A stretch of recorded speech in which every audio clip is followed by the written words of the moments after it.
पहिला जीजा काम कुली गीला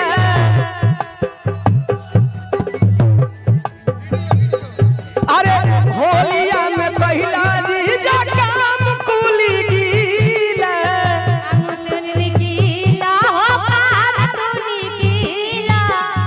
घर ही मना लगल जीजा जी रंगीले जीजा जी रंगीला हो जीजा जी रंगीला गाड़ी जीजा जी तब गाड़ी जीजा जी सुना गाड़ी जीजा जी देहब गाड़ी जीजा जी तो चलिया लहिला गाऊ धारी देहब गाड़ी जीजा जी चलिया लहिला गाऊ धारी देहब गाड़ी जीजा जी चलिया लैला तू धारी देहब गाड़ी जीजा जी चलिया लैला तू धारी चलिया लहिला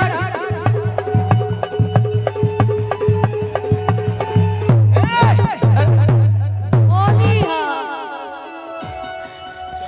आजा रंजन रंजन आजा रंजन जी के रही ना रंजन जी हमरा सब बोलन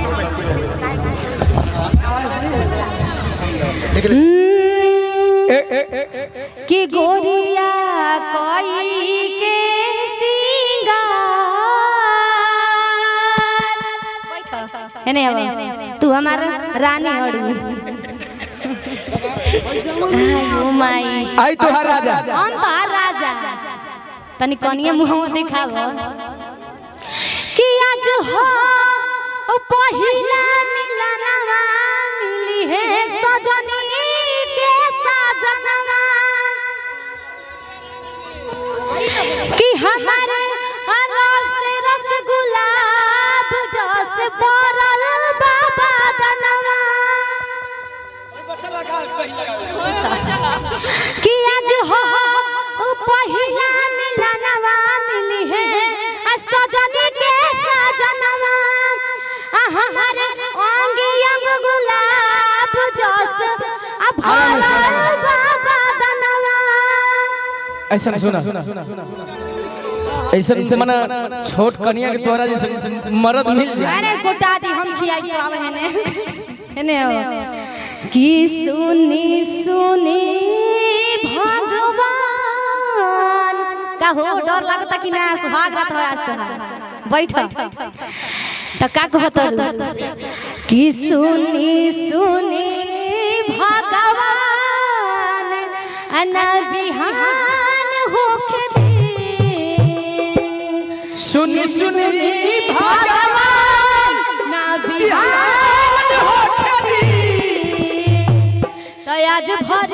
राजा जी के कोरे में जान होके दी आज भर राजा जी के कोरे में जवान होके दी सुनी सुनी भगवान ना बिहान होके दी सुनी सुनी भगवान ना बिहान होके दी आज राजा जी के कोरे में सवन होके दी आज राजा जी के कोरे में जवान होके दी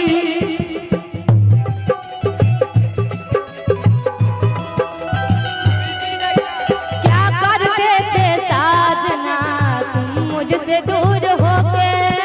क्या करते थे साजना तुम मुझसे दूर होके हम तो जुदाई में अकेले घुट घुट के रोया करते छुप छुप के रोया करते आज राजा जी के कोरे में जवान होके दी आज भर राजा जी के कोरवे में जवान होके दी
जब साथी हुक फुक करी जब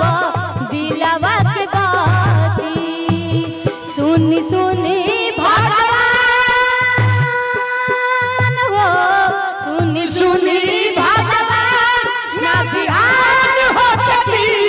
सुनी सुनी